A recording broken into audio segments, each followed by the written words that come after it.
We are back. Swaps of Stuff Garage.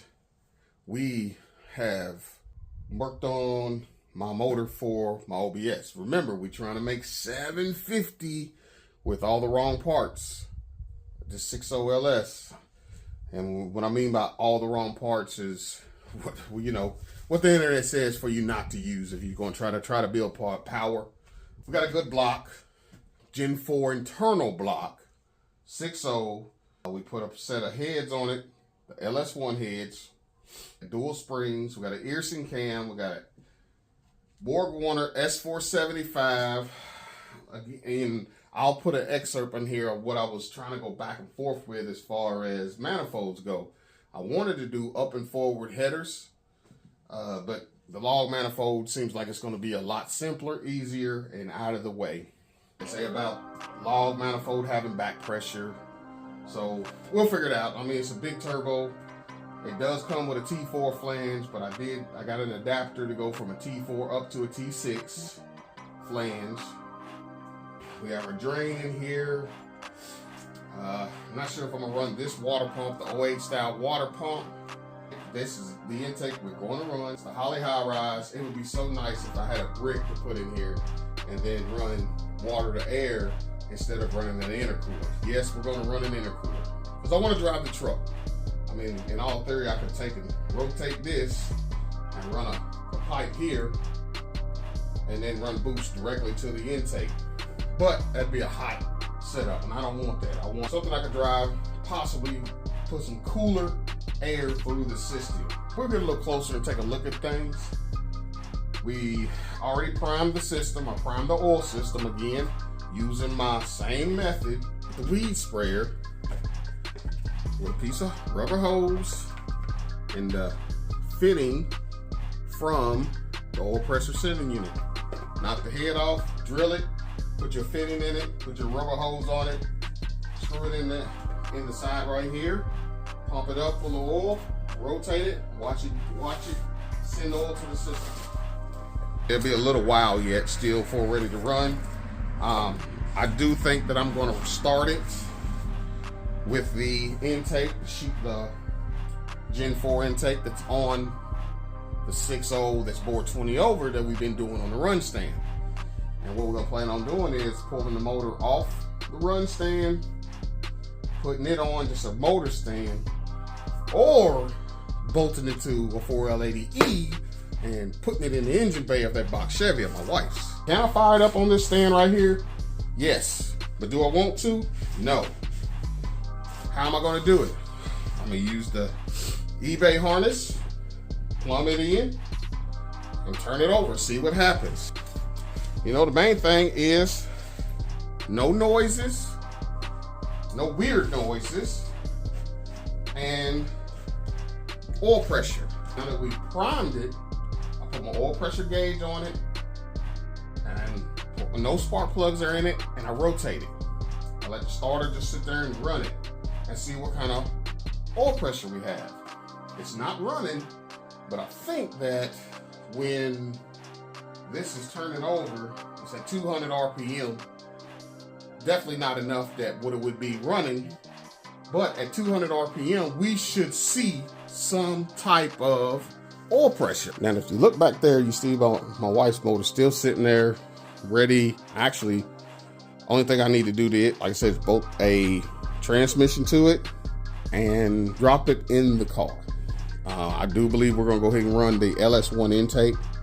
I kind of want to keep that intake for my run stand so I can check motors and see how well they run. But this one, we are pull that intake off, sit it on here, and see what it does. See if it fires up. The only reason we're not going to fire it up on this one yet, because injectors. What injector I'm going to run? I know I need a higher injector because we're trying to make 700 horse. I know that we need some type of injector that's going to be sufficient enough to do it. You know what I mean? So, and then valve cover gaskets. That's a brand new valve cover gasket. That is. Got lucky. This one's used. If you look closely, that is my feel. My fuel is no longer on the passenger side.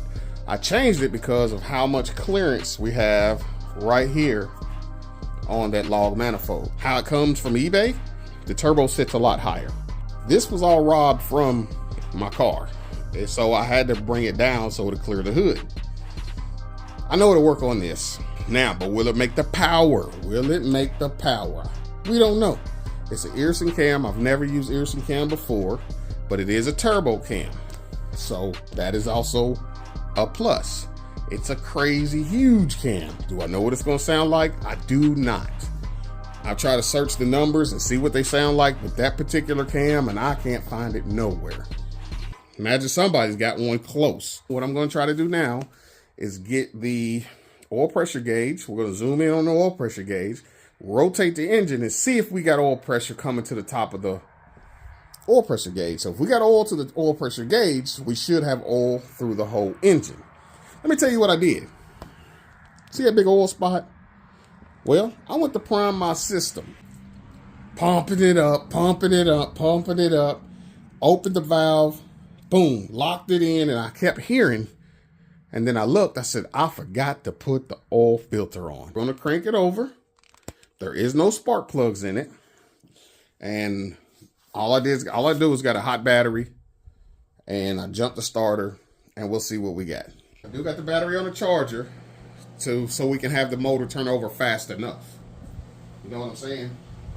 So, while I'm trying to do that, there we go. I don't have enough hands. I'll try to get this to where y'all can see it. I hope y'all see it.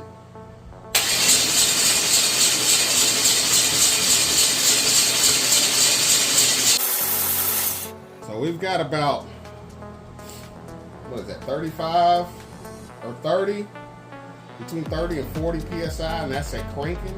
And like I said, I looked it up, and I think they said 200 RPM at cranking. So at running at 800 RPM, we should have plenty of oil pressure. Plenty of oil pressure. I also did a compression test on this thing. Why did I do a compression test? Well, I did a compression test because, remember, we had to put a rod in here. I knew nothing about this motor. I cleaned up the cylinder, and I put a compression test on it. Everything seems to be within range. Within range. So we'll see what it does. Mileage on this motor, I was told 190. That's what I was told. Now, you know, that's neither here nor there because there's no way to tell unless you got the gauge in front of you from this actual motor, from this actual vehicle, to know how many miles is on this particular engine. We do got new lifters, we got new push rods, BTR push rods. These heads are supposed to have been with a mild port job and decked. Chances are now, have they been decked? Maybe. Lifter trays are new, just basically top end type stuff. So this 6.0 is the one we are putting in my OBS truck, hoping to make 750 horsepower. If we don't, we don't. The only thing we don't want to do is blow it up. That's it. You know what I'm saying? We don't want to do that because I don't have another replacement on hand to build another. That's what I would try to do, but I don't have a backup. A backup would be maybe a 5.3 that's got 1 million miles on it. My wife's motor, I want to say there's not very many miles on that motor because it was squeaky clean. If you go back and check the video that says, I might try to pin it in this one, you can see what the cam bearings look like. Now on that particular motor there, I also pulled a rod because I wanted to see what the rod bearings look like. Everything looked brand new. We did go with a set of, we pulled the 317s, and we did go with another set of 317s that have dual springs in it. That's got the Truck Plus Richard Holdner cam in it. This has got the Earson cam in it. I don't know how many of you guys are familiar with Earson. I'm not. I've seen their stickers and banners at different places. We're going to find out. I stumbled upon this cam by accident Hey, they was 100% a company I would love to work with. I'm not joking, man. They went above and beyond. Okay, this is what I wanted to run on this engine, but I was gonna run into issues as far as alternator. Being that we run that offset bracket, that alternator would hit this header. And at the same time, I would need to cut this back because I need to put an elbow and everything has to go over there. And that's up and forward. Still would hit the alternator because I can test fit it over here on this one and it hits the alternator. Up and forward. Can I move the alternator? Yes. That would look nice and sweet too. But that would hit the power steering pump. I already test fitted it over there on my wife's engine and know that it would not clear the truck's power steering pump. Can I move the power steering pump up? Put a power steering pump up here and run it? Yes.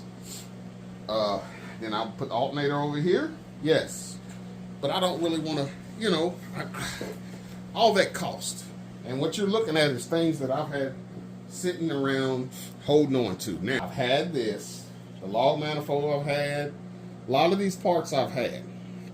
So that's why I kind of want to stick with what I have, because I don't have to come out of pocket any more than I already have.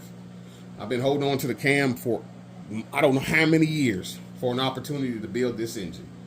I just hope that it produces like I want it to. You know what I mean? I'm gonna go ahead and we'll get on this oil pressure.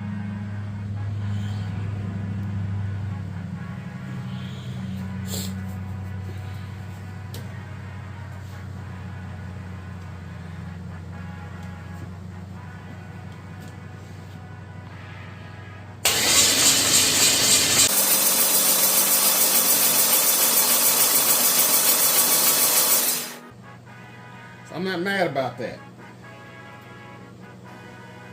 I'm not mad about that.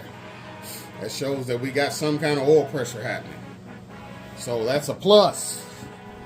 That's a major plus. Another engine, another one of those things that we know nothing about. Buying these motors, junkyard motors, from Facebook Marketplace, junkyard, wherever.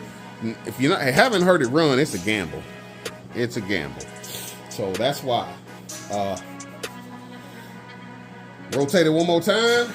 Let y'all see that it is this engine and not my wife's engine. My wife's engine sitting right there. Still got the headers on it. And again, I'm still on the fence on what to run on that particular engine. I want to run Terminator on this. That's what I want to do. I went to the Holly class to try to learn Terminator, so why not try to learn it? But to get it out there, get it going, have a little fun with it.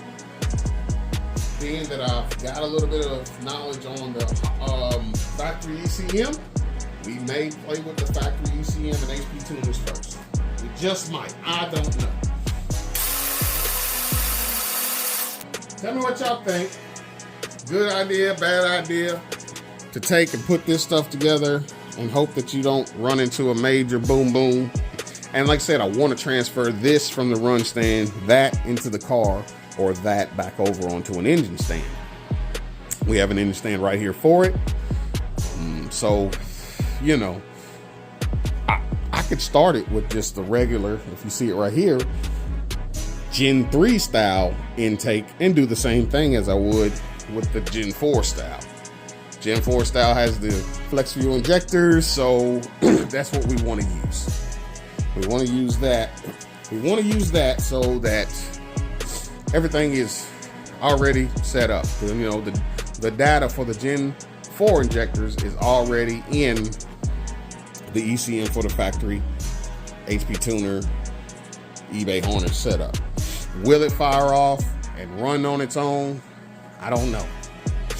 Will it fire off any? I don't know. Will it be knocking? I don't know. We're going to try it. I still have to build my crossover from here. Sorry I ain't got much light, y'all. I still got to build my crossover from here all the way over to the other side, or from the other side back over to here. I still have to build it. I actually have it, but it was set up for my car, which was a TH400. So I think that the 80E might clear the 80E and not have no issues, but that type of stuff I won't know until I bolt the transmission to it. So what will help for this whole setup for me to make sure that my crossover, the moment that I put it on the run stand, because it has a bell housing from a 4L60 on it, that'll give me some idea of how much room I need to make everything work. And I'm wanting to start it. So this does the little spinny thing. The little spinny thing. The spinny thing. Is it going to make any boost? No. Will it make some noise? Hopefully. The reason why it's not going to make any boost, I better quit that because there ain't no oil in it. The reason why it's not going to make any boost is no load. And before we put any exhaust through the turbo, we're going to prime the turbo as well. We're going to take oil, put it in maybe a funnel, or maybe even on my little makeshift thing over there, pump it up, push oil through the turbo. Like I said, I better quit turning it. Push oil through the turbo so we can lubricate those bearings as well. Because it's been sitting a good while. I haven't used it. It's been usually showpiece. Something I've always talked about for the last several years of building me a turbo this and turbo that. Again, this was on my car. That intake wasn't. But it was all on my car, and I put it all together to start it. And that was it. And that's all I did. I started it, shut it off, and then I started robbing parts from it. That's bad. 6.0, stock bottom in, all the wrong parts, turbo build. The quest is for 750. Will we get there? Who knows? We're going to try. But we have to hear it over here before we hear it in the truck.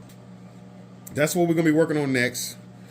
I'm going to be working on trying to get my the transmission for this, her 6.0, all bolted together, cleaned up, and ready to slide down in her car. Be on the lookout for that video as well, because we're gonna be knocking it back, man. We've got some nice little weather on the forecast for it to be January. We're gonna take advantage of it and see if we can get some stuff done.